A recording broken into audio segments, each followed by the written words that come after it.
Uncle जी आइए आइए बैठिए। बस अभी मम्मी जी पापा जी आ ही रहे हैं। हाँ बेटा बैठता हूँ।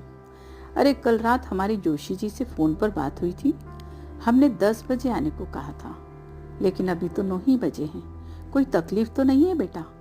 हमने सोचा था कि मंदिर दर्शन में देरी हो जाएगी, लेकिन ज़्यादा लंबी लाइन ना होने की वजह से जल्दी दर्शन हो गए।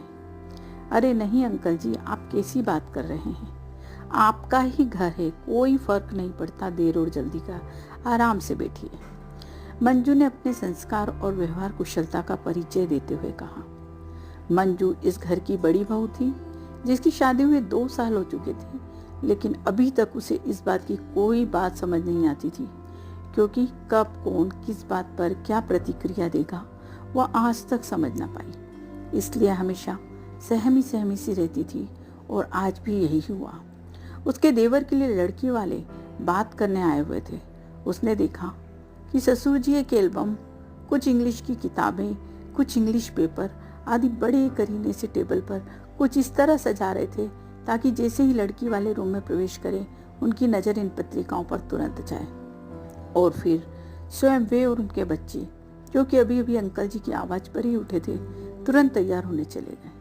मंजू को तो रात से ही हिदायत दे दी गई थी कि सुबह लड़की वाले आ रहे हैं, मूंग की दाल गला देना, सुबह नाश्ते में मंगोड़े चटनी और दूसरा नाश्ता लगा देना।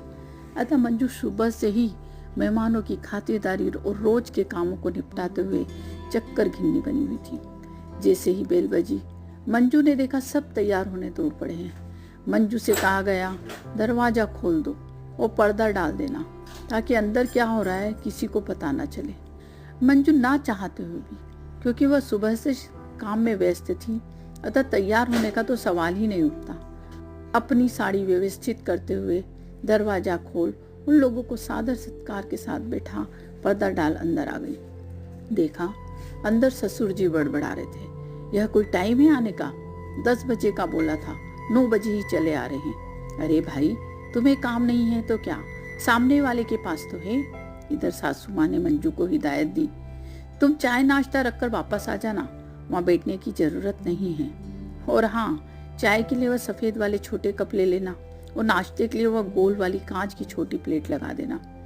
क्योंकि मंजू खाते पीते भरे पूरे परिवार से थी, तो उसे भी यह सब सुनना अटपटा लग रहा था, क्योंकि वह भी 2 साल से इसी घर में रह रही थी और उसे पता है मेहमानों की खातिरदारी कैसे की जाती है।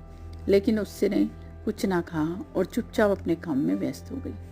थोड़ी देर में ससुर जी ने रूम में प्रवेश किया और चेहरे पर नकली मुस्कान बिखेरते हुए बोले, कहिए जनाब, आ गए? आप लोगों को कोई परेशानी तो नहीं हुई? उन्होंने कहा, नहीं नहीं, परेशानी तो आप लोगों को हुई होगी, क्योंकि 1 घंटे पहले आ गए। ससुर जी बोले, साहब परेशानी तो नहीं, लेकिन सुबह सुबह बहुत व्यस्तता रहती है, थोड़ा मुश्किल हो जाता है। मंजू जो कि किचन में थी, सोच रही थी कैसी व्यस्तता, कुछ तो करते नहीं।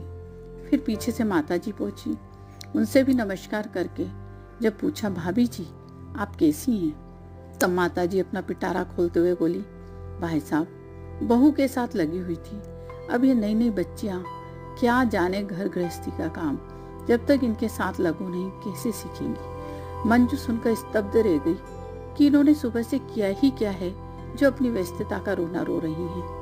फिर ससुर जी ने रीडर डाइजेस्ट उठाते हुए कहा, आपने यह बुक पढ़ी होगी कभी? उन्होंने कहा, नहीं भाई साहब, इतना टाइम ही नहीं निकाल पाया, जब से नौकरी पर आया बस अपने रोज के समाचार पढ़ लेता हूँ। ससुर जी ने सलाह दी, काफ़ी अच्छी है, पढ़कर देखिए। फिर उन्होंने एल्बम हाथ में ले ली। देखिए हमारे संबंध काफ़ी बड़े बड़े लोगों से रहेंगे। देखिए अटल बिहारी वाजपेयी जी हैं, ये सुप्रीम कोर्ट के जज, वर्तमान में भारत के चीफ जस्टिस भी हैं, और हम लोगों के घरेलू संबंध है। और यह देखिए फला फला MLA है, ये मिनिस्टर है, ये हमारे साथ पड़े हुए हैं, और इन सब के साथ हमारे बड़े अच्छे घरेलू संबंध है। मंजू को बड़ा आश्चर्य हुआ। इन 2 सालों में तो उसे कभी ऐसा नहीं लगा कि इन लोगों से इनके संबंध हैं, और आजकल फोटो का क्या, जिसके साथ खड़े हो खिंचवा लो। लेकिन इन फोटो का ऐसा इस्तेमाल भी किया जा सकता है, वह पहली बार देख रही थी, क्योंकि इन्हीं फोटो के जरिए उसके माँ बाप को भी प्रभावित किया गया था। अब उसे समझ आया कि यह लोग बातचीत किस तरह से करते हैं। इतनी देर में दोनों बेटे तैयार होकर आ गए।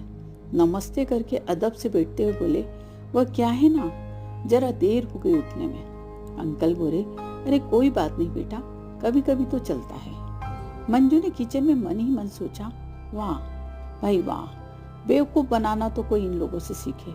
रोज 11-12 बजे उठने वाले आज 9 बजे ही उठकर तैयार हो गए और ऊपर से कह रहे हैं कि आज जरा देर हो गई। जहाँ तक दोनों के जॉब का सवाल है तो दोनों मार्केटिंग में हैं और फील्ड जॉब है। टाइम की कोई महत्वता नहीं है, क्योंकि यदि बॉस का फोन भी आया तो रोड पर निकल कर बात कर लो, ताकि बॉस को लगे फील्ड पर है। अब तक मंजू ने नाश्ता तैयार कर डोंगों में सजा दिया और उसे ट्रे में लेकर बाहर आई। ससुर जी ने परिचय देते हुए कहा, हमारी बड़ी बहू है, इसके पिताजी फला फला पोस्ट पर हैं। साहब हम तो बहू को गृह लक्ष्मी मानते हैं, इससे बिना पूछे हमारे यहाँ कोई काम नहीं होता। आओ तुम भी बैठो। ससुर जी ने जब मंजू से कहा तो मंजू को सासू माँ की हिदायत याद आ गई, बैठने की जरूरत नहीं है। मंजू तुरंत बोली, नहीं नहीं, वह अंदर चाय चढ़ी हुई है।